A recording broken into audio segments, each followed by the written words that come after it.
voy a compartir hoy, que para mí es un honor compartirla, es acerca, como lo ha mencionado la doctora Zavala y el doctor Paxca, acerca de la fisiopatología del glaucoma primario de ángulo abierto. Está un poquito sesgada desde el punto de vista molecular, porque yo estoy sesgada desde hace algunos años, vengo metida en el área de las ciencias biomédicas, pero la idea es compartir todo ese camino tortuoso del estudio de los mecanismos fisiopatológicos que nos ha llevado a algunos avances en la terapia para esta patología.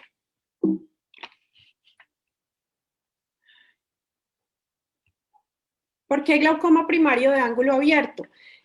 Bueno, uno es el subtipo más frecuente, pero además las proyecciones que hizo el doctor Tam en 2014 de que para el 2040 la prevalencia de esta enfermedad iba a crecer en un 74%, si las miramos con detalle, este crecimiento va a ser muy desigual desde el punto de vista geográfico y la carga de glaucoma primario de ángulo abierto la vamos a tener entre África y América Latina. Y si lo miramos más allá de la geografía y lo miramos desde el punto de vista de etnia, es igual.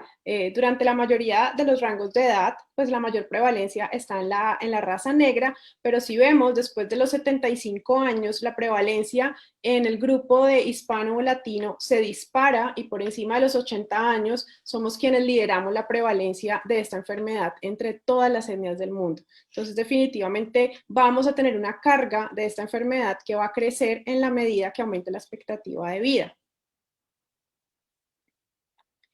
Por los hallazgos histopatológicos y combinado con los patrones característicos en que se empieza a perder el campo visual, digamos que ya hay un consenso de que el sitio de injuria primaria está en la lámina cribosa y lo que tenemos allí son axones. Por lo tanto, esta enfermedad se podría categorizar como una axonopatía dentro del grupo de enfermedades neurodegenerativas y sin duda también hay consenso en que la elevación de la presión intraocular es el principal factor de riesgo.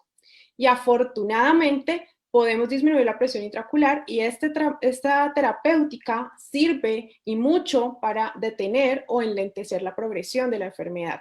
Pero es importante mencionar que siguen habiendo unas necesidades no satisfechas en el abordaje del glaucoma. Una de ellas es el diagnóstico tardío y eso se evidencia en que no hemos podido reducir los porcentajes de ceguera tanto como quisiéramos. Hay algunos pacientes, la minoría, que a pesar de que controlamos la presión siguen progresando.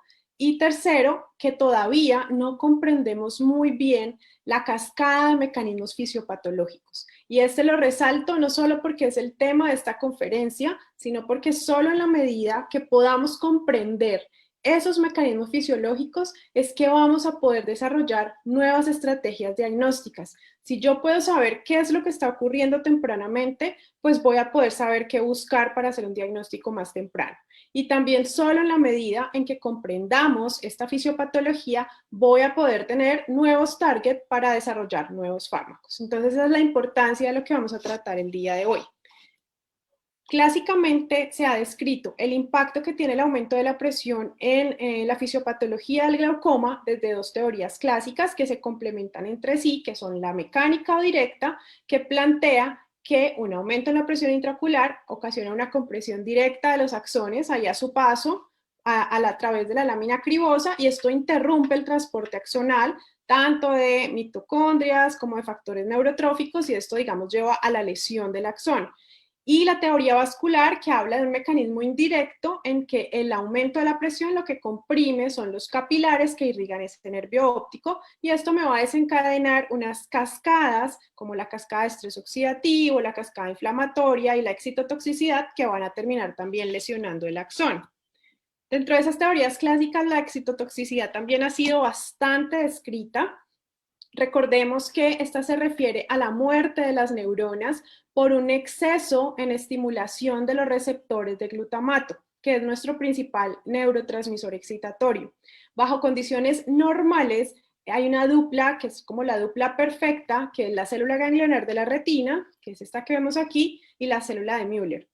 El glutamato es secretado al espacio sináptico por la terminal presináptica y allí va a estimular, digamos, esos receptores de glutamato en la célula ganglionar de la retina. Pero generalmente hay un exceso de glutamato en ese espacio sináptico y nuestro neuroprotector natural es la célula de Müller, que es quien constantemente hace un barrido de ese exceso de glutamato. Aquí hay unos transportadores que se llaman los glutamato aspartato o GLAS, a través de los cuales la célula de Müller barre todo ese glutamato que está en exceso. Pero cuando mencionamos excitotoxicidad, hay un fallo en ese efecto neuroprotector de la célula de Müller en que no barre ese glutamato en exceso. Y en la medida que hay mucho glutamato aquí, me van a sobreestimular estos receptores, que son los N-metildiaspartato, que en realidad son canales de calcio que se abren inmediatamente el glutamato se pega y empiezan a entrar grandes cantidades de calcio a la célula y eso desencadena la actividad de cascadas inflamatorias, de estrés oxidativo y apoptóticas. Sin embargo, yo quisiera mencionar, todas estas teorías las conocemos y las tenemos bastante claras, digamos, hay algún consenso al respecto, pero si lo pensamos bien, estamos viendo la película como desde la mitad, porque yo ya estoy hablando de las consecuencias de un aumento en la presión intraocular, pero además sabemos que no todos los individuos en quienes se aumenta la presión intraocular hacen daño axonal, sí que hay unos fenómenos que están en la primera parte de la película que condicionan que se aumente la presión intraocular y que probablemente haya unas características especiales en esa lámina cribosa que hagan más susceptibles al daño de los axones frente a ese aumento de la presión intraocular. Entonces, cuando uno empieza a buscar qué está pasando en esa primera parte de la película, se encuentra una gran cantidad de teorías, o sea, el espectro es gigante y reunirlas en un solo modelo de enfermedad termina siendo casi imposible, sobre todo si intentamos, como que estamos cerrados a seguir el método científico tradicional en que uno se plantea una hipótesis, hace un experimento para comprobarla o refutarla, realmente aplicar ese método a este espectro de teorías es muy complicado. Eso suele pasar con las enfermedades multifactoriales como el glaucoma, en que no es simplemente sumar genes y ambiente para modelar la enfermedad multifactorial, sino que a veces las piezas del rompecabezas son demasiadas y armar el rompecabezas puede ser casi imposible, y eso ha pasado con el glaucoma primario de ángulo abierto. Y por eso se han planteado nuevas estrategias para estudiar la fisiopatología de enfermedades complejas como el glaucoma, y una de ellas es la disciplina de las ciencias ómicas.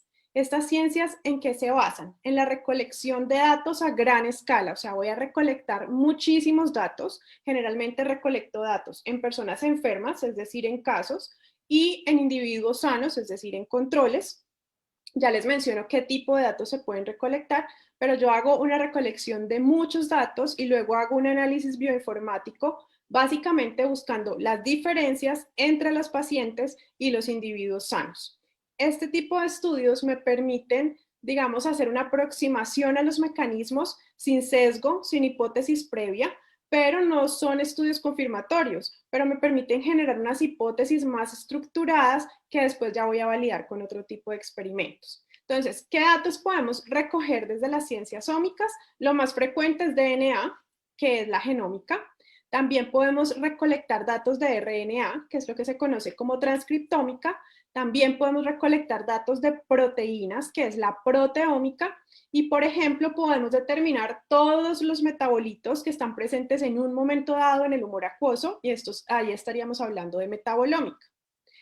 Todas se están aplicando actualmente en el estudio de la fisiopatología del glaucoma primario de ángulo abierto y con muy interesantes resultados. Pero sin duda la más estudiada ha sido la genómica. Digamos que es indiscutible el rol de la genética en glaucoma. Sabemos que la heredabilidad en glaucoma está entre un 20 y un 30%, pero ha sido muy difícil de modelar. Cuando hablamos de genética del glaucoma, es muy importante, en mi opinión, que lo dividamos como en dos brazos, porque uno son esos pacientes que hacen glaucomas de inicio temprano, glaucomas juveniles, que son fenotipos muy severos, y estos pacientes son los que tienen mutaciones genéticas que son muy raras, digamos, en la población, pero que una vez se presenta esa mutación tiene un efecto muy dañino sobre la función y por eso me causa una enfermedad tan severa. Ejemplo, las mutaciones del gen de la miocilina.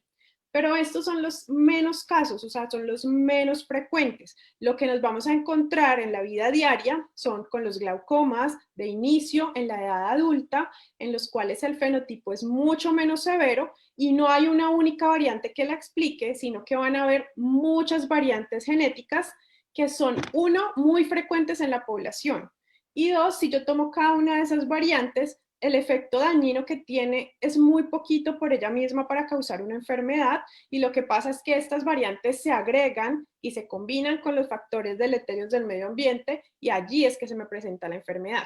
Entonces, esta es la complejidad para uno, digamos, hacer un modelo de una enfermedad tan compleja.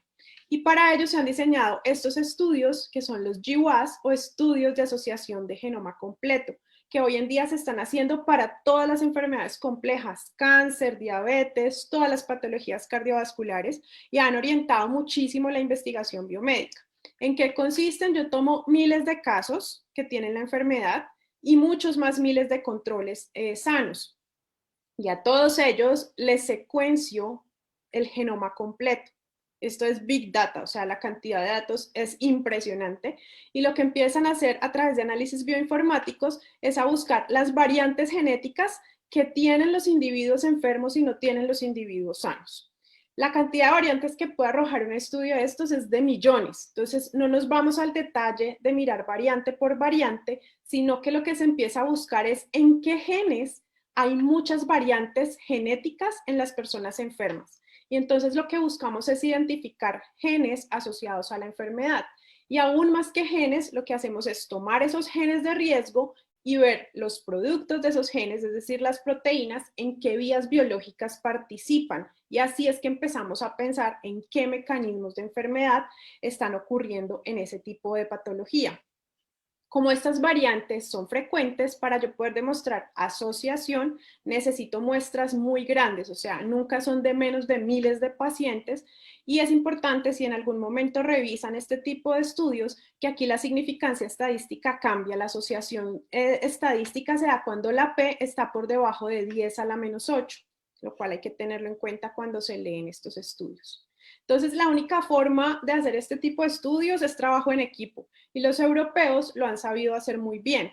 Y gracias a ese trabajo colaborativo, en 2018 se publicó este que es el GWAS más grande que ha estudiado, digamos, todas las variantes genéticas asociadas, tanto con aumento de la presión intraocular como con glaucoma primario de ángulo abierto. Se usó todo el biobanco del Reino Unido, que es el de los más grandes del mundo, la Corte de Norfolk y el Consorcio Internacional para la Genética del Glaucoma. El N de este estudio tuvo más de 139,000 participantes, es enorme, así que es muy valioso. ¿Qué tiene de negativo? Que la condición era que fueran individuos caucásicos, así que muchos de nosotros no estamos tan bien representados en este GWAS, pero esto es lo que tenemos hoy en día.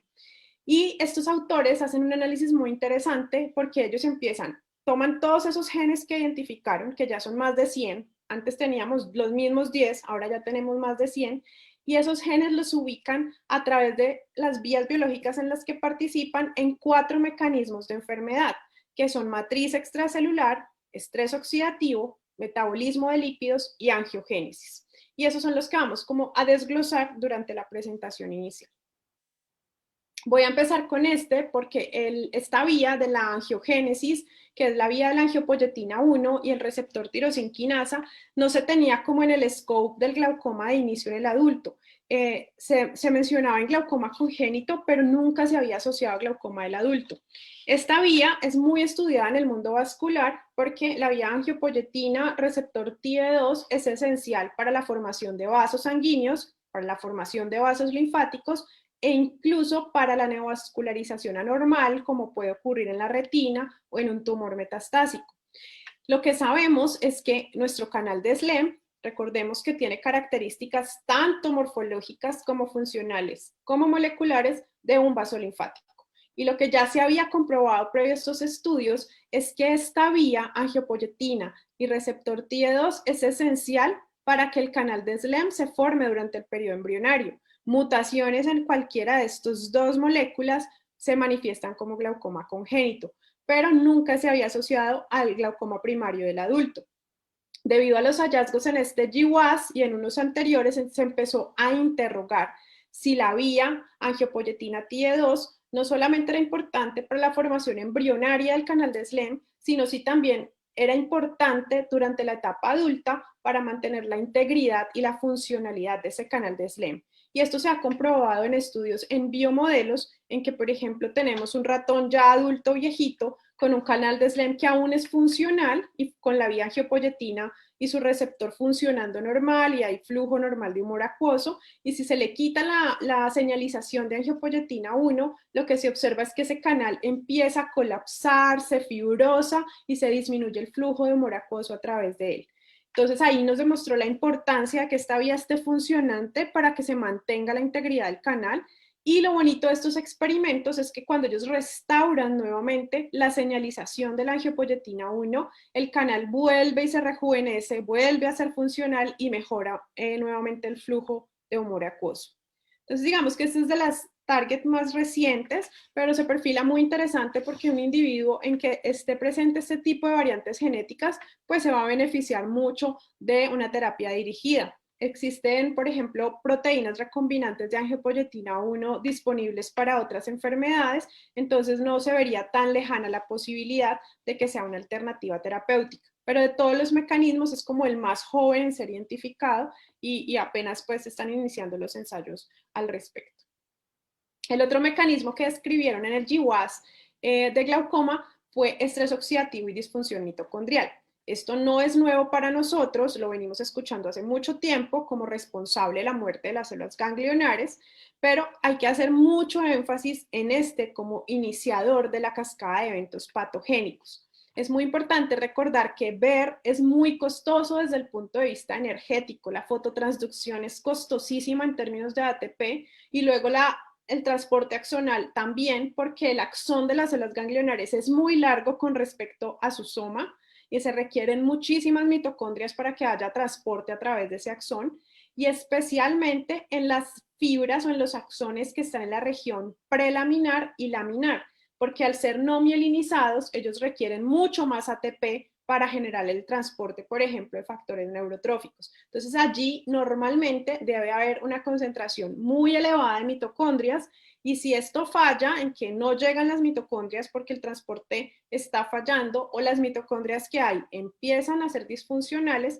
pues estos axones van a ser muy susceptibles al daño porque ellos dependen de altas cantidades de energía, de ATP. Y recordemos que este ATP se produce en la mitocondria, en la cadena respiratoria, en que básicamente lo que se hace es que se pasan electrones de una proteína a otra hasta que se forma el ATP. Pero aún en la persona más joven, más sanita, esto no es 100% eficiente y se escapa uno que otro electrón. Y estos electrones forman lo que conocemos como radicales libres, que son moléculas que en su órbita externa tienen un electrón desapareado. Y eso está desesperado por aparearse con otro electrón, y en la búsqueda de ese otro electrón empieza a lesionar las macromoléculas. ¿Cuáles? Los lípidos de las membranas, las proteínas de la célula y, muy importante, los ácidos nucleicos. Y el ácido nucleico que tienen ahí más cerquita es el propio DNA de la mitocondria. Entonces lo que ocurre es que si hay un exceso de estos radicales libres, se va a dañar el DNA mitocondrial. ¿Y esto en qué se redunda? Que voy a tener una mitocondria menos eficiente, cada vez produzco más radicales libres y se puede convertir en un círculo sin fin. Para evitar eso, tenemos unos mecanismos de defensa con una regulación muy estricta en la mitocondria. La mayoría de ellos son enzimáticos, como la superoxido dismutasa y el sistema tiorridoxin, que lo que hacen es donar ese electrón que le está faltando al radical libre para que ya no sea tan reactivo. Y normalmente vivimos en un equilibrio entre nuestros radicales libres que se producen y los sistemas de defensa enzimáticos.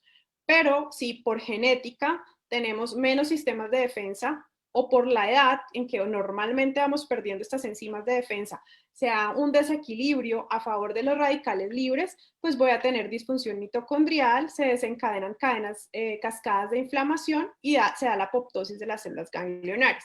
Casi siempre lo hemos visto el estrés oxidativo como responsable de la apoptosis de la célula ganglionar de la retina.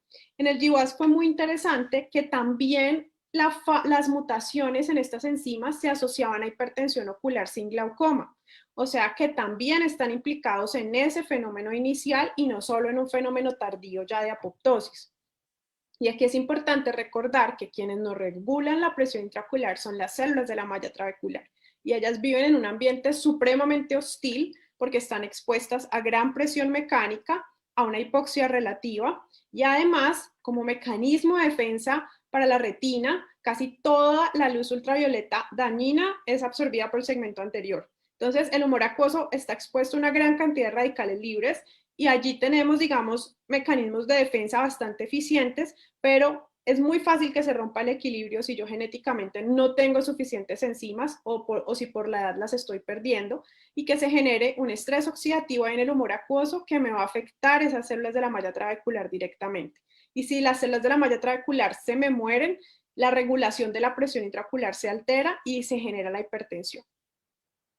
Y lo mismo ocurre pues con las células ganglionares de la retina, en que se da ese círculo vicioso de que tengo menos energía, más radicales libres y voy a una apoptosis.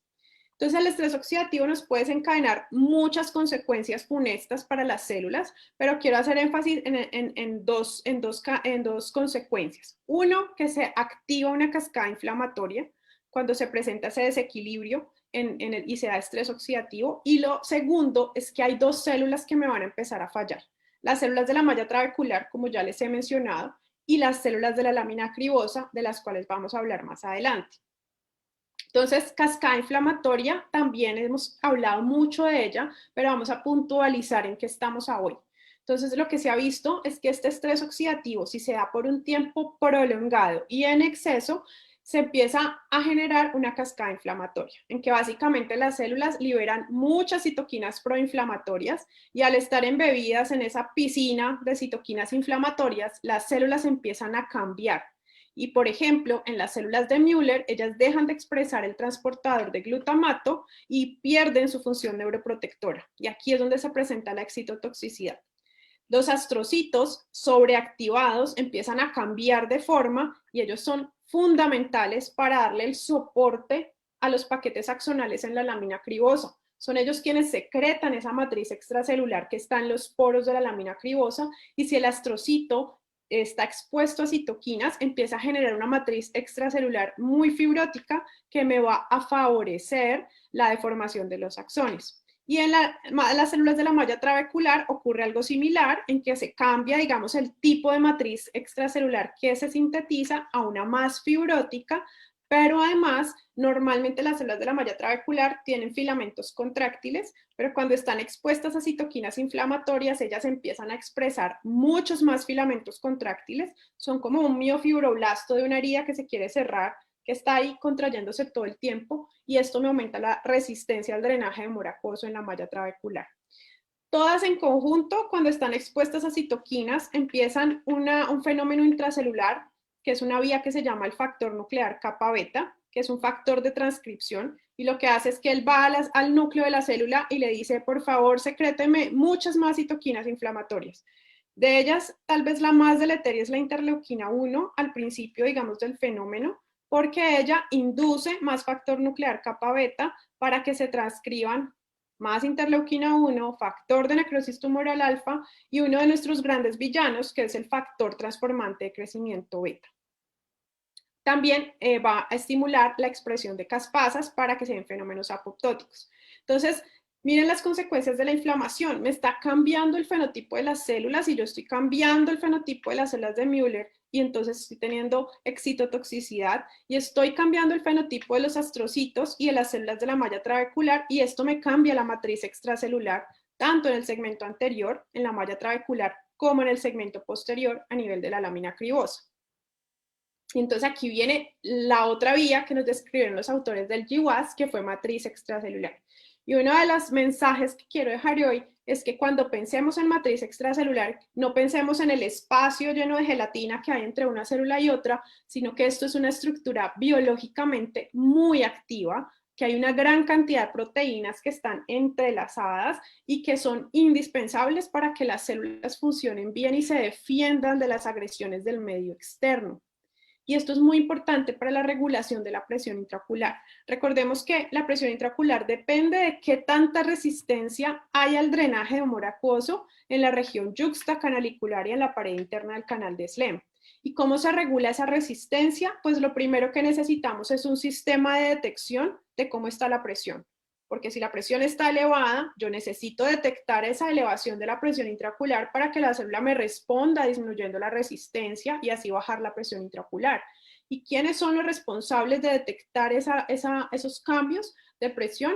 Las proteínas de la matriz extracelular. La laminina, las integrinas, ellas sensan estiramientos, sensan las deformaciones y le dan el input o la información a la célula de la malla trabecular para que ella regule la presión intraocular según las necesidades. Con esa información que le dan las proteínas de la matriz extracelular, la célula de la malla trabecular puede ajustar la resistencia por dos mecanismos. El primero es su capacidad contráctil. Como les mencionaba, normalmente estas células tienen actina y miosina, pero ellas pueden, digamos, si se necesita aumentar la presión intraocular, ellas aumentan la expresión de actina, se vuelven más contráctiles y esto aumenta la resistencia. Y el otro mecanismo es por matriz extracelular. Si yo necesito menos resistencia porque la presión está alta, pues yo necesito degradar matriz y tener una matriz un poco más laxa que el humor acuoso pueda atravesar más fácil. Y cada uno de estos dos mecanismos de regulación tiene unas vías a través de las cuales son mediados. Una para regular contractilidad es la del óxido nítrico. Aquí ocurre algo muy parecido a lo que pasa en los vasos sanguíneos. El óxido nítrico lo sintetizan las células endoteliales del canal de Schlemm. Como es un gas, él se difunde facilito a las células adyacentes que están ahí en la malla yuxtacanalicular, induce GMP cíclico y tal como pasa en un vaso sanguíneo en que relaja el músculo liso, aquí el óxido nítrico me relaja la célula de la malla trabecular y al relajarla hay menor resistencia al drenaje de acuoso y esto me puede disminuir la presión intraocular. La otra vía por la cual se regula la contractilidad es una vía muy famosa hoy en día, que es la vía de las ROQinasas. Esta vía es estimulada por factores de crecimiento, principalmente este factor, que es el factor de crecimiento transformante beta. Él me activa estas proteínas, son unas proteínas muy chiquitas y ellas se activan cuando se unen a GTP, y ellas lo que hacen es activar en forma de cascada las ROQinasas. Estas quinasas, como su nombre lo dice, lo que hacen es fosforilar otras proteínas y al fosforilarlas las activan. Y ellas fosforilan muchísimas proteínas, o sea, las ROQinasas tienen muchos efectos biológicos, pero los que nos interesan, digamos, ahorita para hablar de la contractilidad, es que ellas aumentan la expresión de actina dentro de las células y las vuelven más contráctiles, se reorganiza todo el citoesqueleto, entonces tenemos células más rígidas y más contráctiles. Esto es lo que hace esta vía. Y para regular matriz extracelular, también tenemos nuevamente el mismo factor de crecimiento, el transformante beta, pero que a través de otra vía, que es la vía SMAD, induce la expresión del factor de crecimiento del tejido conectivo. Y este factor de crecimiento va a determinar qué tanta fibronectina hay en la matriz extracelular. Este es un componente normal de la matriz extracelular, pero es difícil de degradar. Si yo tengo mucha fibronectina, esa matriz se puede volver muy densa y muy rígida, entonces usualmente esto es bastante controlado. Y lo que vemos en glaucoma es que hay una resistencia anormalmente elevada que me está generando la hipertensión ocular y paso de una malla llena de celulitas vitales y con una matriz extracelular no muy densa a una malla donde se han ido perdiendo las celulitas, que son las que están en rojo, y donde veo una matriz extracelular muy densa, muy llena de fibras. Y esto es lo que me genera la hipertensión ocular. ¿Por qué se dan estos cambios? Pues porque como si recordamos por la vía de ese factor nuclear kappa beta, yo liberaba mucho factor transformante de crecimiento beta, entonces voy a tener sobreestimulada esta vía, voy a generar mucha fibronectina en esa matriz y esa matriz se vuelve muy rígida y muy difícil de ser atravesada por el humor acuoso. Y también voy a aumentar la capacidad contráctil porque recordemos que este mismo factor me estimula la vía de las ROQinasas. Entonces voy a pasar de tener esta cantidad de filamentos de actina que están aquí en verde a muchos filamentos de actina. Son células muy contráctiles y cuando la célula de la malla trabecular se contrae, me aumenta la resistencia y se aumenta la presión intraocular. Y es importante, y quiero hacer énfasis en esto, que estos cambios no están ocurriendo solo en el segmento anterior, sino que en el segmento posterior también. Y entonces me voy a ir a la lámina cribosa. Y recordemos que en los poritos de la lámina cribosa hay dos tipos de células. Las células de la lámina cribosa como tal, que son unas células parecidas a las células de músculo liso, tienen actina y miosina, y los astrocitos. Esta gráfica es súper viejita, pero me gusta mucho porque vemos que los astrocitos como que abrazan los paquetes axonales, ellos están ahí en los poros de la lámina cribosa, y esos astrocitos son los que le van a dar soporte estructural a los paquetes axonales. Ellos sintetizan la matriz extracelular que hay ahí en los poros de la lámina cribosa. Y en estudios de proteómica de la cabeza del nervio óptico se han visto cambios muy similares a lo que ocurre en las células de la malla trabecular. Las células de la lámina cribosa sobreexpresan actina y se vuelven súper contráctiles y rígidas, y los astrocitos de allí de los poros de la lámina cribosa empiezan a secretar una matriz extracelular llena de fibronectina y muy densa, que se vuelve muy rígida y que es la que ocasiona, digamos, favorece esa susceptibilidad a la compresión frente a cambios en la presión intraocular. Entonces son fenómenos que se están dando casi que en forma paralela en el segmento anterior y en el segmento posterior desde etapas muy tempranas de la enfermedad. El último mecanismo que mencionaban los autores era el metabolismo de lípidos, y es el que más le ha hecho como romper la cabeza a los investigadores en los últimos 3 años, porque ellos inicialmente identificaron muchas variantes en este gen, que es el ABCA1. Este es un transportador que saca colesterol de las células para que se vaya al hígado, y luego identificaron otros 2 genes asociados al metabolismo del colesterol, que son caveolina 1 y 2. La verdad no se lograba cómo explicar esto, cómo estaba relacionado con la hipertensión ocular, y se ha venido divagando bastante estos últimos 3 años al respecto. Y probablemente la respuesta más que metabólica sea estructural, y está en unas, digamos, estructuras o complejos de membrana que se llaman las caveolas. Literalmente son invaginaciones que hay en la membrana de las células que se forman por la caveolina 1. ¿Qué hace la caveolina? Ancla la membrana de la célula al citoesqueleto de actina. Entonces aquí lo que vemos es que hay una relación directa entre esas caveolinas y el citoesqueleto de actina. Y ya los estudios funcionales han mostrado que la caveolina 1 activa la vía de las roquinasas y además inhibe la síntesis de óxido nítrico. Así que muy probablemente la respuesta no sea como en el metabolismo como tal del colesterol, sino que a través de esta vía también se aumenta la capacidad contráctil de las células de la malla trabecular. Y la relación con el ABCA1 es que el ABCA1 normalmente regula en forma negativa las caveolinas. Así que si hay mutaciones en este gen, pues voy a tener sobreactivada toda esta vía contráctil para las células de la malla trabecular. Entonces, con todo lo que hemos revisado, pues se han abierto como un poquito, digamos, el panorama al desarrollo terapéutico. No es tanto como quisiéramos, yo creo que tuvimos una época de sequía de nuevas moléculas, pero cuando se describió un poquito mejor estos mecanismos de la regulación de la presión en las células de la malla trabecular, sí se abrieron nuevos targets. Voy a iniciar con las moléculas farmacológicas tradicionales, que son estas fármacos, moléculas pequeñas que estamos acostumbrados a utilizar en la terapéutica del día a día. Entonces, uno de los que nos ha llegado es el latanoprosten Bunot, y este se basa en óxido nítrico. Digamos que hace mucho tiempo se pensaba en el óxido nítrico como una sustancia con mucho potencial terapéutico por todos sus efectos cardiovasculares, pero como es un gas, pues es difícil llevarlo al tejido diana. Lo que se ha encontrado es que hay unas moléculas que son donantes de óxido nítrico y que lo liberan cuando ya llegan a ese tejido target, y una de ellas es el butanediol mononitrato, y se logró combinarlo con el ácido de latanoprost, que es el principio activo pues, del latanoprost que estamos acostumbrados a usar, y se formó una prodroga que es el latanoprosten Bunot, la cual se puede administrar de forma tópica. Una vez esta prodroga ingresa al ojo, es escindida por las hidrolasas del humor acuoso en ácido de latanoprost, que va a aumentar el flujo por la vía escleral, como ya lo conocemos, y el butanediol, que en la cámara anterior empieza a liberar ese óxido nítrico para que el óxido nítrico me relaje las células de la malla trabecular y yo tenga un mejor drenaje a través de esa vía convencional. Entonces es muy interesante este fármaco porque yo estoy aumentando el drenaje tanto en la vía convencional como por la vía uveoescleral.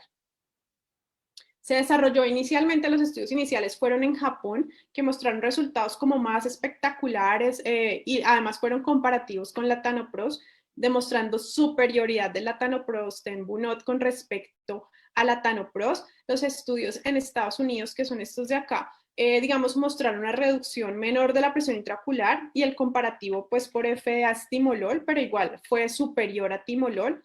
se diría que la reducción promedio está entre un 27 y un 35% en cuanto a la presión intraocular, si uno agrupa todos los resultados, pero la verdad en Japón hubo resultados de reducciones hasta de un 42%. Es un poquito variable entre los diferentes estudios, pero es muy prometedora desde el punto de vista de su potencia y porque en los estudios en Japón que sí se compararon contra la Tanopros específicamente se mostró superioridad.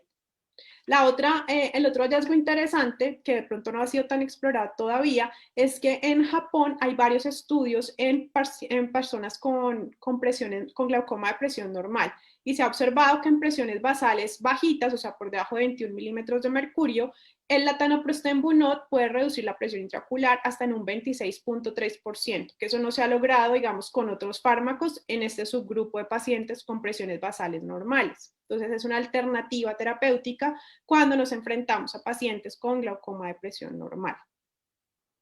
Y el otro, pues, que nos está rompiendo paradigmas son los inhibidores de las ROS quinasas.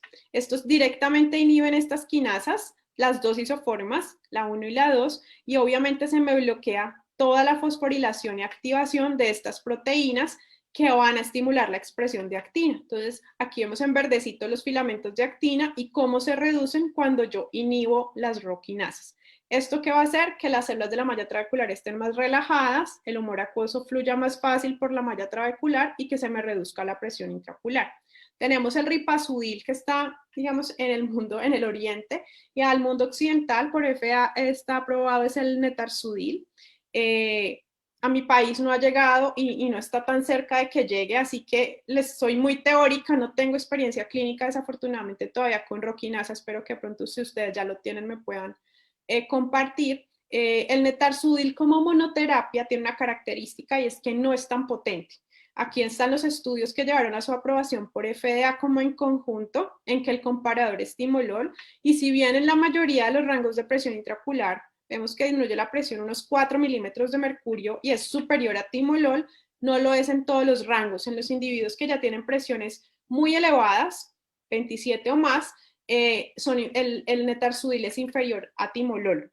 No hay como todavía una explicación definida para esto, pero digamos que podríamos pensarlo desde el punto de vista del mecanismo de la enfermedad, en que si ya hay un daño muy avanzado en la malla trabecular, pues ya el uso de netarsudil no va a ser tan efectivo y tal vez me sirva más un supresor de acuoso que actuar en una malla trabecular en que ya está estructuralmente el daño muy severo.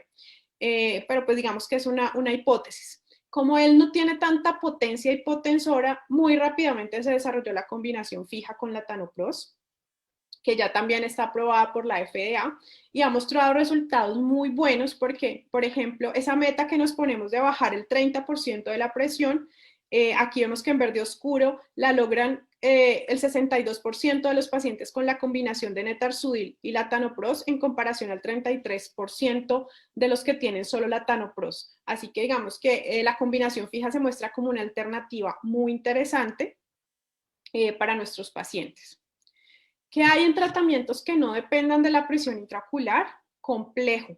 La verdad, después del fracaso en los ensayos clínicos con memantina, que era súper prometedora por los estudios en ratones y que fracasó estrepitosamente en los ensayos clínicos, ha habido un desierto en lo que es desarrollo de terapias neuroprotectoras en glaucoma.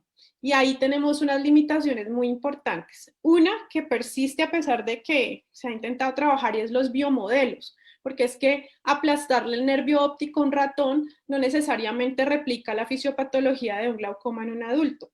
Y segundo, que los desenlaces en la mayoría, hasta digamos hace muy poco, todos eran midiendo campo visual y por la variabilidad intra e interindividuo, pues se tenían que hacer ensayos clínicos muy largos para de verdad uno poder comprobar la eficacia de una terapia neuroprotectora.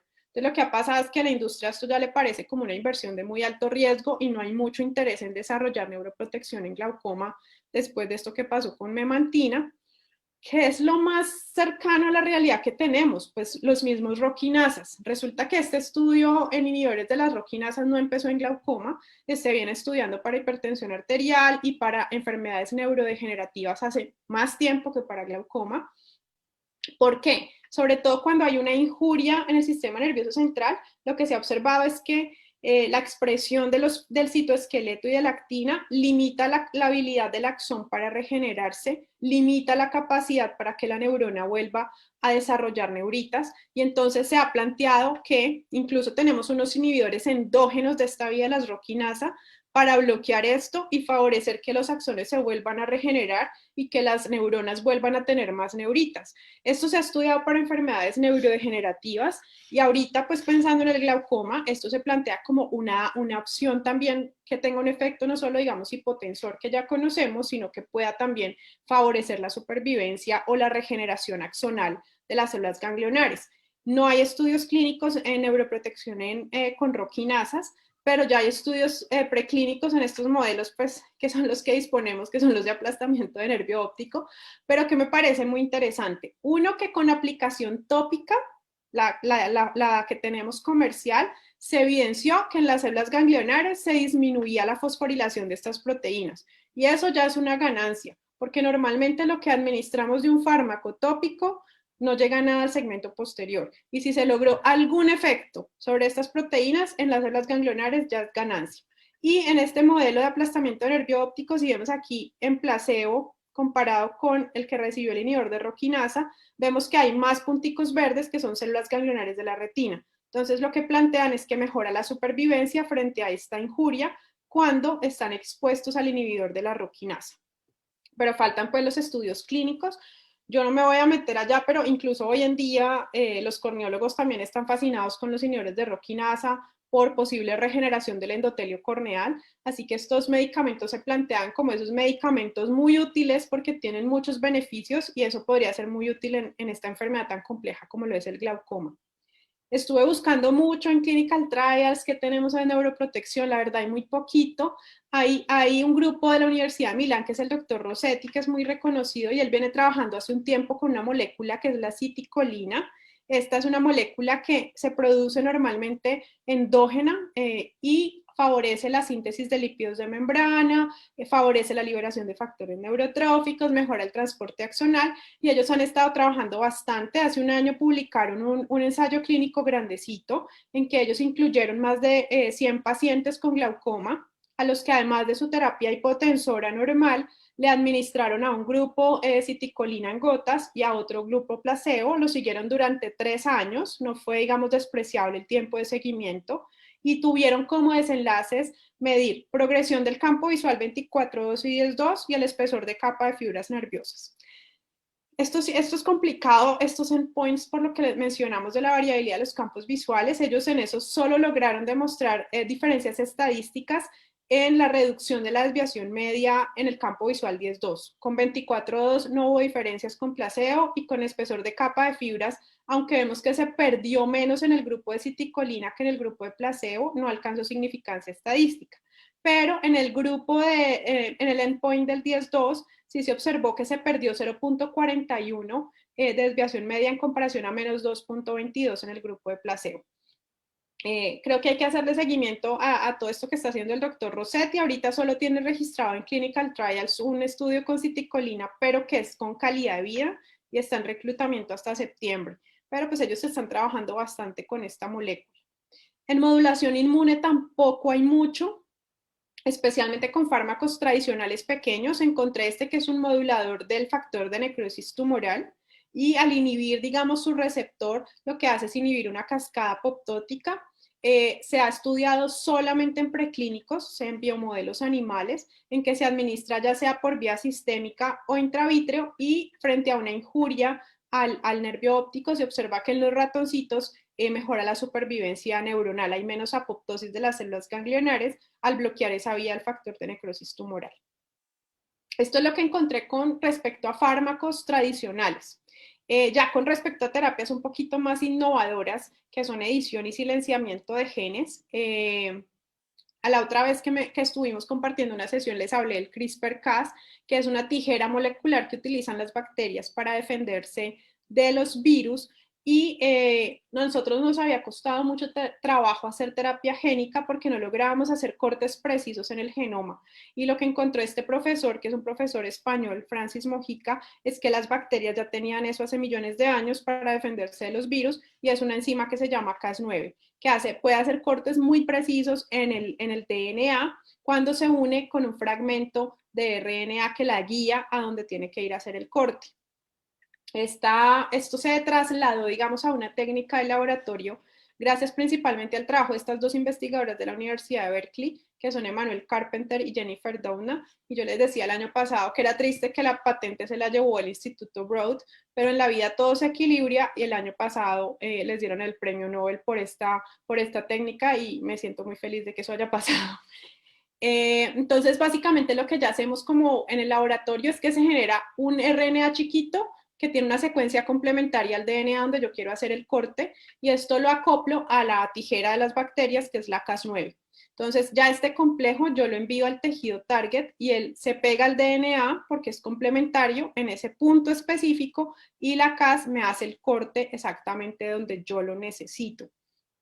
Todavía falta mucho por saber en CRISPR, pero sí está muy relacionada con oftalmología. Los primeros humanos que están recibiendo CRISPR-Cas en ensayos clínicos son en amaurosis congénita de Leber, del cual esperamos se empiecen a reportar resultados ahorita en el mes de marzo o abril, porque empezaron a inyectar de forma intravítrea CRISPR-Cas en marzo del 2020. Se ha visto afectado el estudio por la pandemia como todos, pero digamos que esto ya se está aplicando en la clínica. Y en glaucoma solo hay estudios preclínicos en el que se ha inyectado en modelos de hipertensión ocular, se ha inyectado CRISPR-Cas para bloquear el gen de la acuaporina, que es importante para la producción de humor acuoso, y lo que se ha visto es que se logra suprimir la expresión de esa acuaporina y que la presión intraocular de los ratoncitos se disminuye. Por aquí todavía falta mucho por hacer, pero esta técnica, donde llegue a funcionar, definitivamente puede revolucionar la medicina, porque yo no necesito solo tratar, por ejemplo, en el caso de un glaucoma por miocilina, no solo puedo tratar el glaucoma que tiene la mutación, sino que yo puedo bloquear la acuaporina de cualquier paciente en quien yo necesite bajar la presión intraocular. Y la ventaja de CRISPR, si se llega a probar que sirve, es que no es caro. Es una terapia bastante barata. También puedo silenciar genes silenciando no el DNA, sino el RNA mensajero. Y aquí también utilizamos mecanismos en que la célula normalmente silencia unos genes u otros frente a lo que, digamos, requiere el medio ambiente, que es lo que conocemos como epigenética.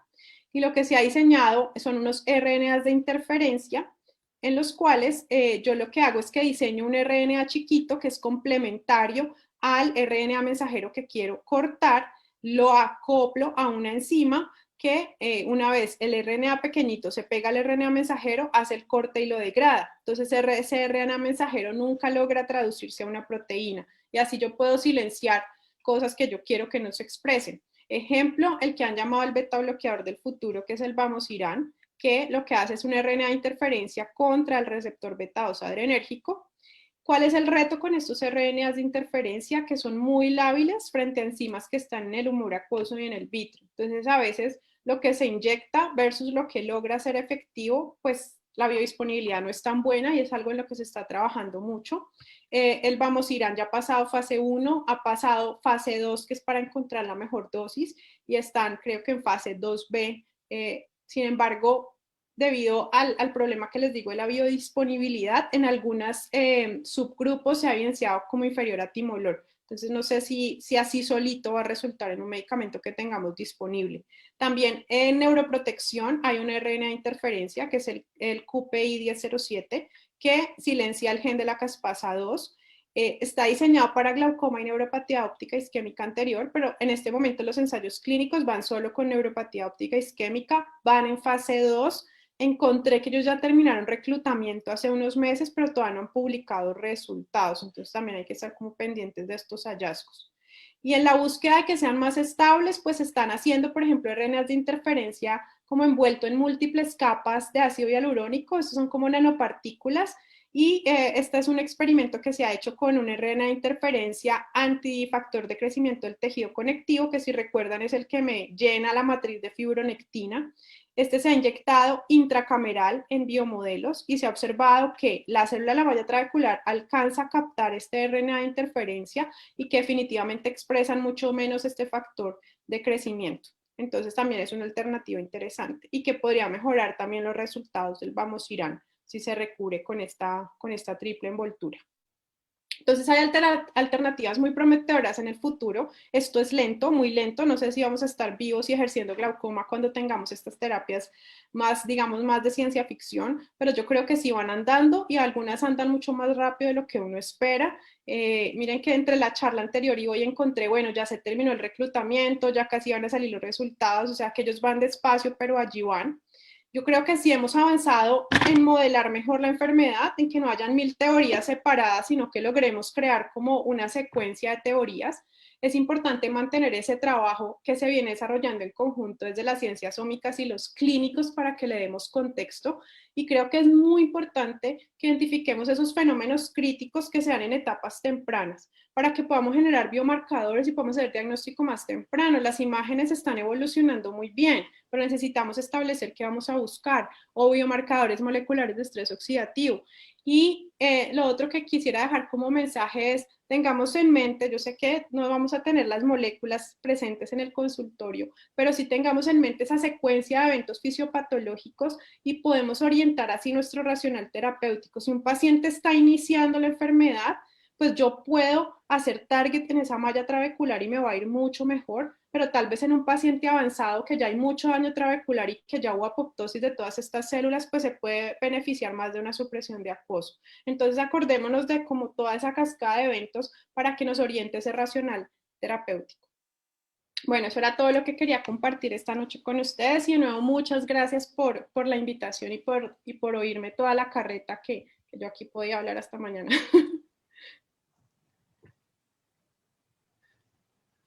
Doctora Claudia Valencia, muchísimas gracias. Ha sido un paseo que de veras nos ha permitido tener nos ha permitido tener paseo en profundidad hacia la fisiopatología, con realmente la descripción de mecanismos muy finos.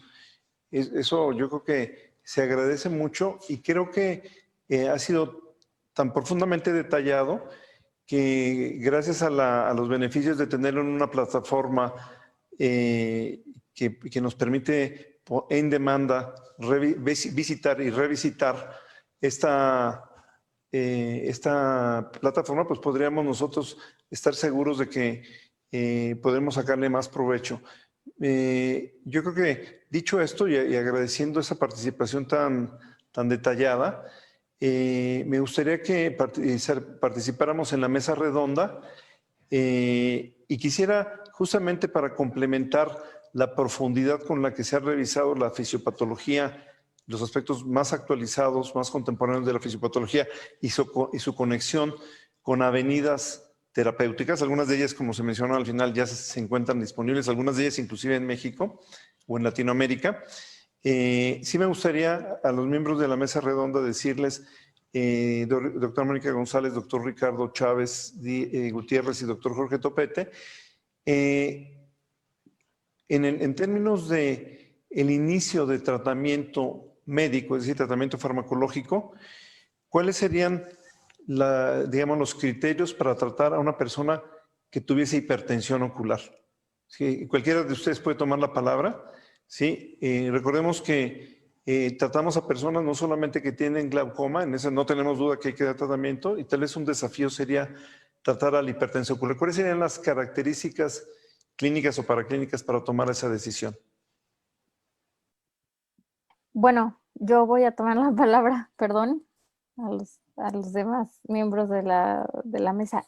Bueno, yo, por ejemplo, un paciente con solo hipertensión ocular tendría a lo mejor que valorar el resto de los factores de riesgo que ese paciente determinado tiene. ¿no? O sea, si tiene familiares directos con glaucoma, si hacer estudios como más especializados, quizá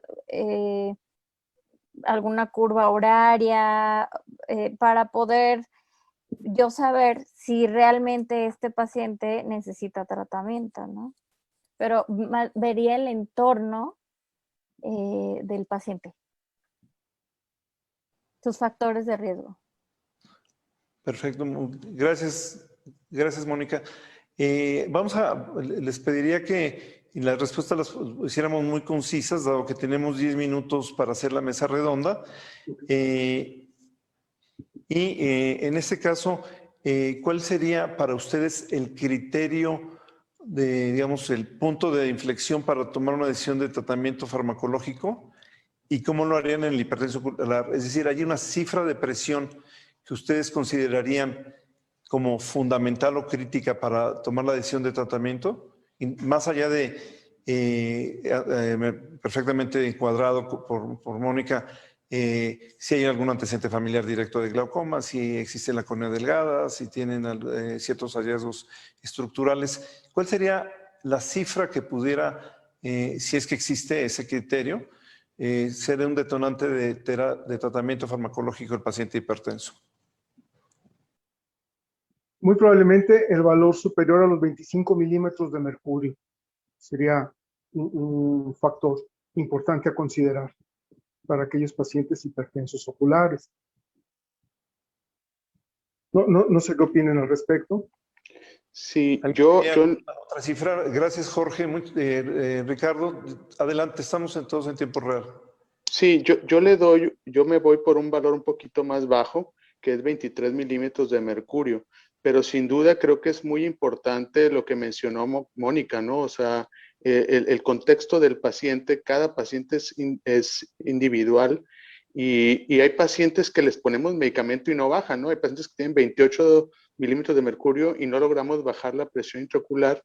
Y esos son un reto un poquito, no son un reto, sino son pacientes que nos rompen un poquito la cabeza, porque son pacientes que si nosotros estamos viendo que sus estudios se mantienen estables, si vemos que su OCT, su complejo de células está estable y su recuento endotelial está estable, pues realmente pues lo que buscamos es tratar de que eso a lo mejor no progrese y tratar de bajarle por lo menos en los límites altos, porque hay pacientes, por ahí tengo un paciente que en algún momento lo mostramos en un curso, que le dejamos toda la carga y no lo lográbamos bajar de 26 milímetros de mercurio y todo en 10 años no ha tenido ninguna progresión.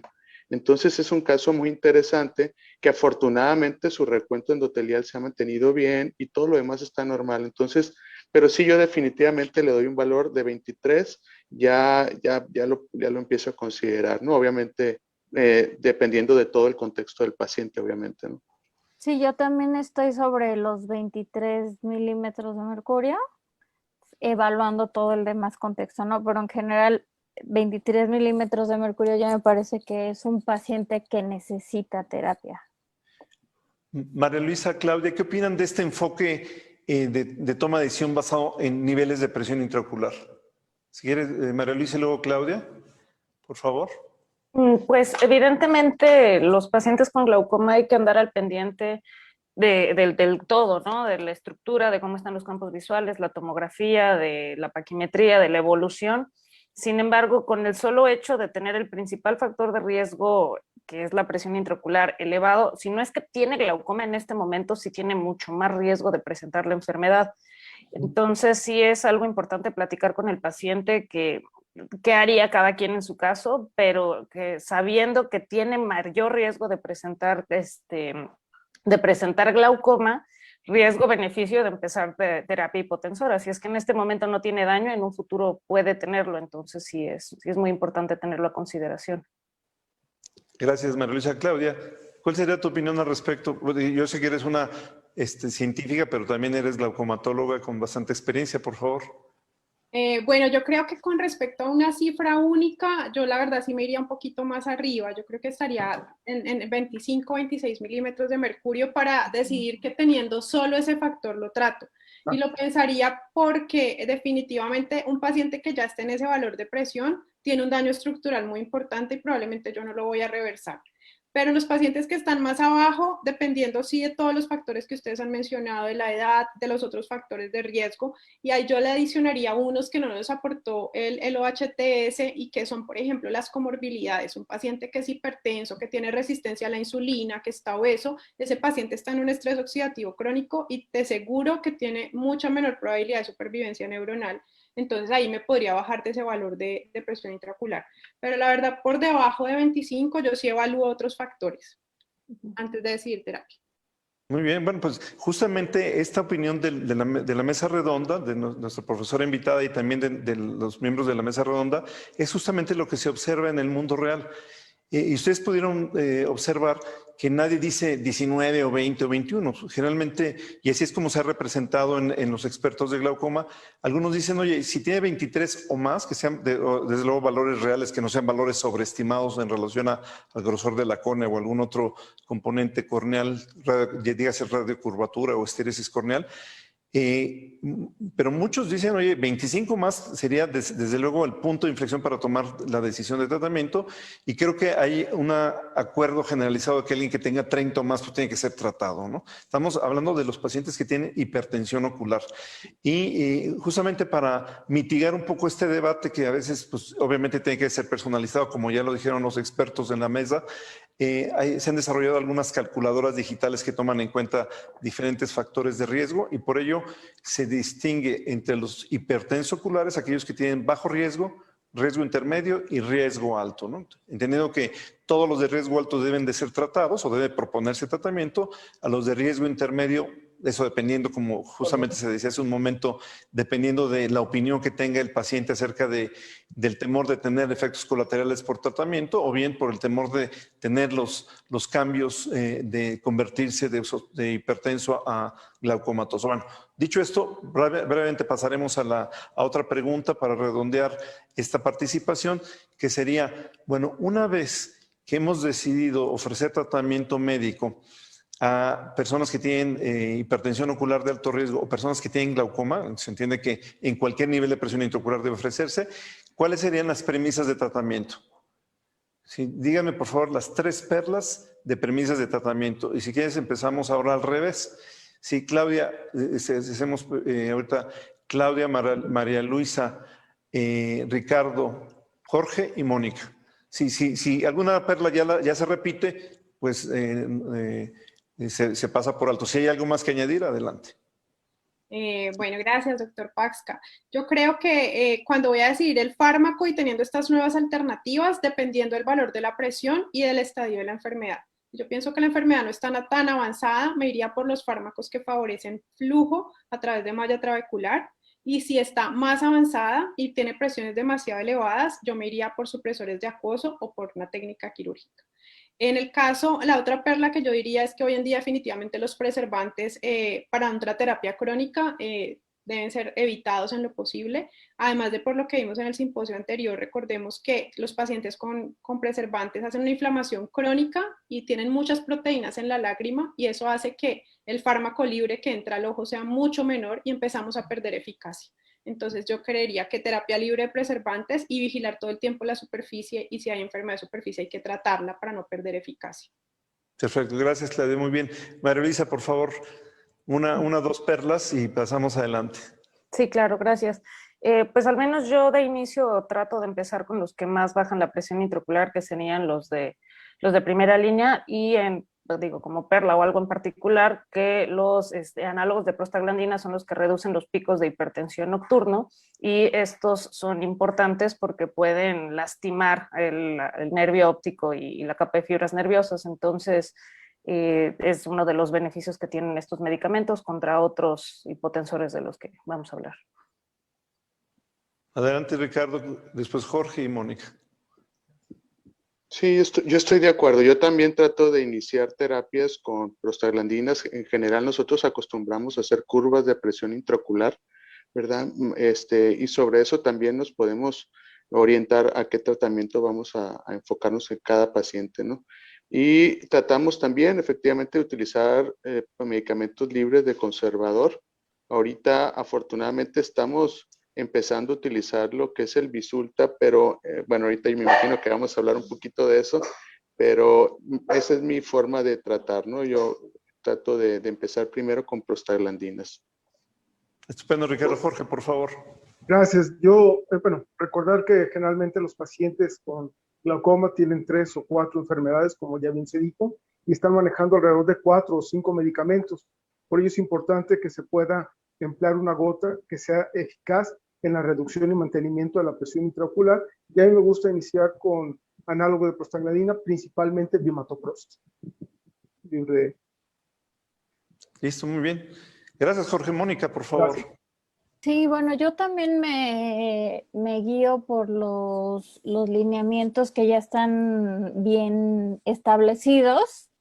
Generalmente inicio con análogos de prostaglandina, pero como habíamos dicho anteriormente, hay que individualizar cada caso, ¿no? Hay pacientes de repente muy jóvenes que llegan a consulta con presiones muy altas. Entonces a lo mejor no, de entrada no me voy solo con monoterapia, ¿no? A lo mejor empiezo con algo mucho más potente porque pues tengo que ser más agresiva para bajar la presión intraocular. Esto en el tema de a lo mejor un paciente con un glaucoma juvenil o que suelen ser mucho más, las presiones mucho más altas, ¿no? Pero generalmente sigo los lineamientos de las guías internacionales y empiezo con un análogo de prostaglandina. Muy bien, estupendo. Bueno, gracias, Mónica. Entonces, una vez que identificamos a aquellas personas que deben ser tratadas, hacemos una caracterización funcional y estructural con campos visuales y estudios estructurales, preferentemente OCT de fibras nerviosas y células y complejo de células ganglionares. Caracterizamos el perfil de la presión intraocular, ya sea por una prueba de sobrecarga hídrica o una revisión de diferentes momentos del día, para tener bien identificados los factores de riesgo más importantes, que serían la fluctuación, pero sobre todo el pico de presión intraocular. De ahí diseñar, tal como se ha propuesto por la mesa redonda, un esquema racional de tratamiento buscando la presión intraocularmente. Ese concepto no debe de fallar, debe estar presente en todo paciente con hipertensión ocular o glaucoma, y desde luego establecer, tal como lo han descrito, un esquema escalonado de tratamiento. Para finalizar, y también les pido bien sucinto su respuesta, cuando consideramos que el paciente que suponemos que está en buen apego al tratamiento, o que no sabemos si está en buen apego, debemos de transitar a un tratamiento no farmacológico. También a manera de una perla o dos, o de un comentario muy específico que le deje a la audiencia una guía, por favor, hacemos este recorrido. Al revés, Mónica, empezamos.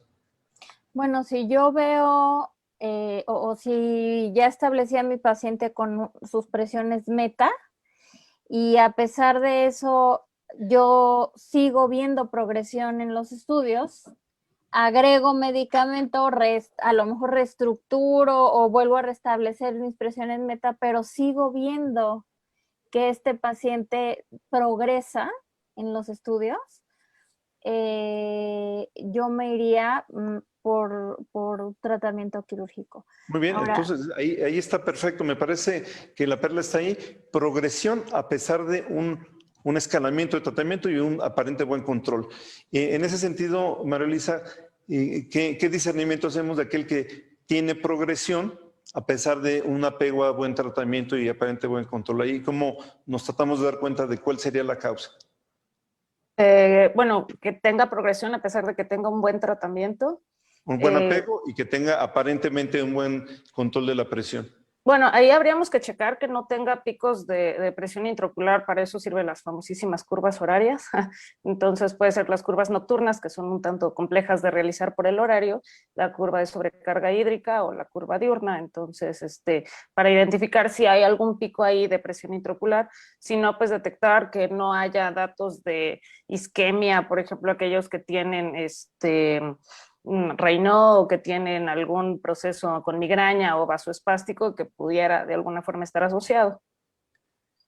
Perfecto, me parece muy bien añadir otros factores no relacionados a presión intraocular, me parece estupendo tenerlo en cuenta. Jorge, ¿cuál sería tu estrategia de día a día para identificar a aquellas personas que no están apegándose al tratamiento? ¿Tienes alguna forma de, algún tipo de pregunta, algún tipo de abordaje?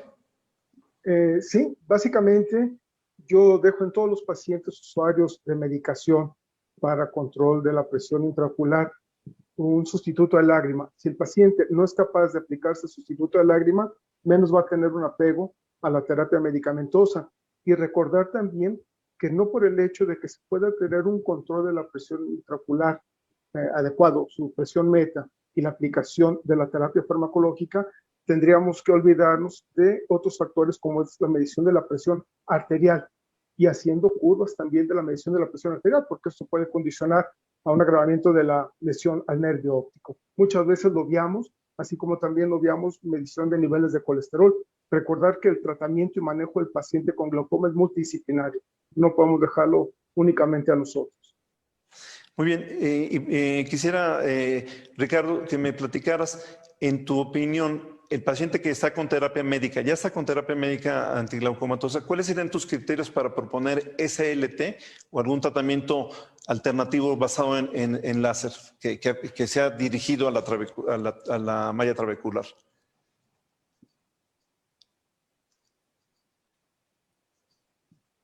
Tu micrófono, Ricardo. Bueno, ¿se escucha ahí? ¿Se escucha? Perfecto, muy bien. Ok. Yo antes de comentar eso, quería comentar que una cuestión importante es que a veces es importante ver si el paciente se pone la gota o se la pone algún familiar. Muchas veces nosotros creemos que se la están poniendo bien y realmente desperdician un montón de gota. Y lo otro importante es que a veces es el famoso signo del hilo dental, ¿no? Que cuando van a ir a la consulta se empiezan a poner el medicamento, pero a lo mejor en el resto del tiempo que de los meses que duraron en llegar a vernos de nuevo, no estuvieron con el tratamiento apegado adecuadamente, ¿no? Entonces, eso es algo que a veces no lo tomamos en cuenta y muchos de los pacientes a veces lo refieren, ¿no? A veces dicen, sinceramente, doctor, no me estaba poniendo bien la gota, ¿no?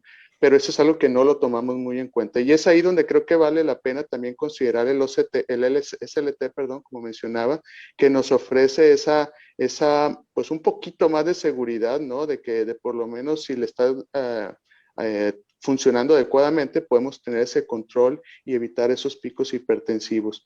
Pero creo que el estilo de vida y la forma de lo que el paciente refiera que hace, es importante considerarlo también. Me parece excelente que hayas redondeado de esa manera y solamente en unos segundos háblanos de SLT como alternativa de tratamiento después de terapia escalonada. Sabemos que se puede ofrecer de primera línea, pero me gustaría más bien que lo orientaras hacia el final de cuando el tratamiento farmacológico no está funcionando por cualquiera de las cosas que se han mencionado. Bueno, es importante considerar que si alguna de las gotas no ha disminuido la presión como nosotros queremos o deseamos o pensamos que va a bajar, a lo mejor el SLT tampoco nos va a ofrecer ese detalle, ¿no? Pero entonces siempre es importante, si nosotros tenemos un paciente con terapia máxima y ha estado con un buen control, pero de repente empezó a pegar ese piquito hipertensivo, pues es una arma más que tenemos para poder ofrecer el efecto parecido a una prostaglandina, pensando en alejar un poquito más la cirugía de glaucoma, ¿no? Sin embargo, últimamente nosotros aquí tratamos de hacer las cirugías un poquito más tempranas, pensando en que va a fallar por las cuestiones inflamatorias que nos generan las prostaglandinas. Entonces, a veces también puede ser una alternativa el SLT, en lugar de poner una prostaglandina, intentar con la del láser, ¿no? Y así evitamos todo lo que son los efectos de la superficie ocular y las características que le ocasionan la conjuntiva con una posible falla futura en una cirugía filtrante. Muchas gracias, Dan. Yo sé que SLT podría caber para un simposio completo, para una ciclo de conferencias. Gracias por sintetizarlo. Y para terminar la mesa redonda, Claudia, me encantaría que compartieras tu punto de vista del abordaje que una vez que hemos reconocido, tú has reconocido que el tratamiento farmacológico o la terapia láser como SLT no tienen cabida para este paciente por cualquier razón, cómo lo abordas con el paciente, con sus allegados, y cuál sería el tipo de cirugía o cirugías que más frecuentemente propones en el contexto de qué tipo de glaucoma, en qué nivel de presión, etcétera. Si nos lo puedes hacer sintético y entregarnos esa perla. Bueno, yo creo que un paciente que tiene una enfermedad avanzada y en quien yo no estoy logrando detener la progresión con el tratamiento farmacológico láser, definitivamente es candidato a cirugía. Si la presión, si lo que yo quiero bajar de presión en porcentaje es muy elevado, para mí sigue siendo de elección la trabeculectomía, porque es con la que yo voy a tener la mayor reducción, y si yo tengo un nervio óptico que ya tiene un daño muy avanzado, yo no me voy a arriesgar haciendo una cirugía que no me baja, digamos, el porcentaje de presión que yo quiero. También es importante, y yo insisto porque estoy muy sesgada, pero cuando esta terapia está fallando y yo decido ya hacer una cirugía, no olvidemos el paciente sistémico, por favor, miremos sus comorbilidades, si está teniendo resistencia a la insulina, si está en sobrepeso, si la presión está descontrolada, porque si no, por más que le hagamos la cirugía, el nervio óptico se va a seguir dañando. Por más que le bajemos la presión, las células van a seguir muriéndose. Entonces, hay que tomar esas decisiones, yo creo que en forma conjunta. ¿Qué está pasando sistémicamente con ese individuo? Y yo sí creo que si necesitamos bajar un porcentaje importante, vamos a cirugía convencional de trabeculectomía. Perfecto, súper. Gracias por esa capacidad de síntesis. Creo que a todos nos ayuda a llevarnos esos pequeños fragmentos de experiencia y conocimiento que nos han dado los profesores primero en esta verdaderamente virtuosa conferencia que te agradecemos todavía nos hayas dedicado, desde luego a la intervención para elementos más básicos pero muy importantes en toma de decisiones de terapia, y sabiendo que hemos tenido un día académico intenso, una noche intensa, quisiera simplemente darle a la doctora María Luisa Zavala la palabra para que en el marco del mes de glaucoma, concretamente la Semana Mundial de Glaucoma que estará por empezar, en un esfuerzo multinacional, y estamos haciendo frente en la región de una manera muy especial. Gracias por tu dinamismo y tu liderazgo, María Luisa. Te dejo la palabra. Muchísimas gracias, doctor. No sé si aquí se está compartiendo la pantalla. Sí, sí, se ve. Sí. Perfecto. Entonces, nada más quiero hacer mención, en cuanto lo pueda reproducir. Normalmente todos los años hacemos la campaña de detección temprana de glaucoma en la Semana Mundial de Glaucoma. Este año se nos atravesó la pandemia, por lo tanto no podemos juntar pacientes de tercera edad que tienen factores de riesgo para desarrollar COVID. Por lo tanto, estamos enfatizando en la promoción de la información en cuestión de glaucoma, tanto en redes sociales como en televisión y radio, con el objetivo de difundirlo a la mayor cantidad de gente posible. Entonces, los miembros de la Asociación de Glaucoma estamos haciendo muchísimos videos, mucha información, muchos textos, salir tele, radio, lo que sea, con el objetivo de difundirlo a la mayor cantidad de gente posible, y pues obviamente cada quien en su consultorio enfatizar la importancia durante esta semana. Los invitamos a que todas nuestras publicaciones las compartan con el objetivo de que se hagan virales en la medida de lo posible y llegue a la mayor cantidad de personas y se informen de la importancia de esta enfermedad, que es la primera causa de ceguera irreversible.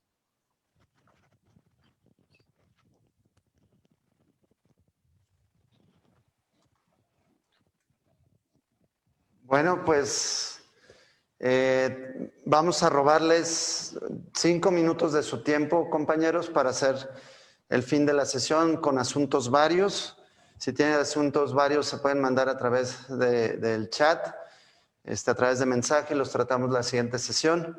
Básicamente, si puedo compartir pantalla en controles técnicos. Perfecto. Quiero con orgullo anunciarles la siguiente, que hemos tenido ya un gran éxito con esta sesión inaugural, y creo que fue de la más alta calidad. Gracias a todos, Toño, Malú, la doctora Claudia y en general a toda la mesa. Realmente es un parteaguas en el colegio contar con este nuevo medio de digitalización académica, que es una plataforma punta en su ramo. Definitivamente estamos incursionando, estamos siendo líderes a nivel nacional y Latinoamérica, y ya es una realidad. Todos ustedes aquí que ya se registraron nos vieron a través de la plataforma y seguirá creciendo. junto con el nuevo modelo educativo liderado por el doctor Toño, vamos a terminar de ser definitivamente punta porque tenemos que empezar a cambiar la manera de ver las cosas. Hemos tenido actividad con las filiales, hemos apoyado 3 sesiones, 2 de la ARO y una de la Glaucoma de Occidente, más esta conjunta, y organizamos y tuvimos una reunión con los socios de la Sociedad de Oculoplásticas y Vía Lagrimal, en la que definitivamente tuvimos. En cuanto al programa de servicio para todos ustedes, amigos, continúa la gestión para la vacunación COVID-19.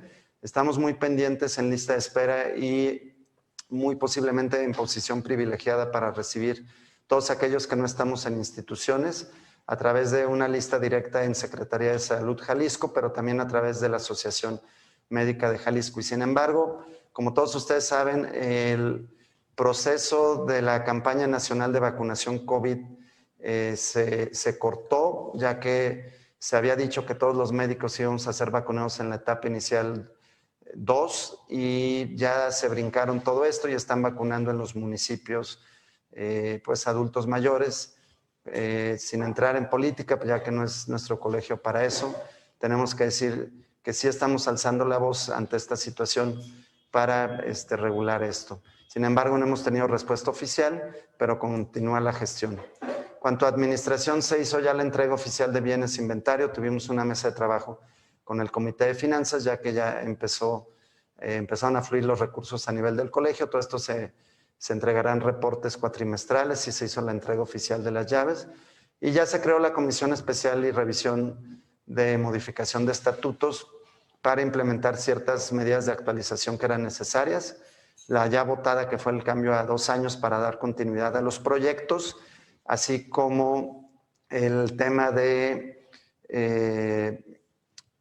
programa digital que pues se tenía que actualizar el estatuto. Se está actualizando el directorio por si reciben llamadas o comunicación del colegio y hemos tenido ya también acercamiento y juntas de trabajo con la sociedad mexicana, ya que el curso de actualización va a ser aquí en nuestra ciudad en el mes de agosto. Ya tenemos para la próxima semana unas juntas de trabajo y asimismo con la Asociación de Médicos de Jalisco. En cuanto a la investigación, ya va a empezar el programa piloto. El mes que entra ya el colegio va a recibir 170,000 pesos en recursos. Sin embargo, se aclara y por estatuto se va a aclarar que estos recursos son exclusivamente para ese proyecto, ya que es el aspirante al doctor en ciencias, el ingeniero Gaspar, quien ha gestionado esto. El colegio simplemente apoya. Entonces, eso es muy claro, que los recursos que entren al colegio para proyectos específicos, sean de la industria, de otras instituciones, van dirigidos a esos proyectos de una forma totalmente transparente y pues es un orgullo poder participar en un proyecto tan importante. En cuanto a la difusión social, ya lo mencionaron el doctor Toño, la doctora Malú, ya se inició la campaña pues estatal, local, pero que se ha hecho nacional a través de la difusión. Y aquí quiero invitarlos a todos, amigos, les vamos a estar mandando información. Creo que tenemos que ir escalonados. Si todos empezamos a compartir la información, vamos a tener un crecimiento orgánico en redes sociales, principalmente enfocarnos en listas de difusión de WhatsApp, les vamos a enseñar cómo, así como en Facebook. Y finalmente no me queda más que invitarlos a la próxima sesión, que va a ser de neurofisiología visual el día 8 de abril. Es el segundo jueves porque el primer jueves es Jueves Santo, entonces vamos a tener 2 grandes pláticas de 2 expertos y líderes mundiales en neurofisiología visual. Pues muchas gracias a todos por su atención. Gracias, Toño, por coordinar esta sesión. Gracias, Malú, también por coordinar esta sesión. Y muy buenas noches a todos.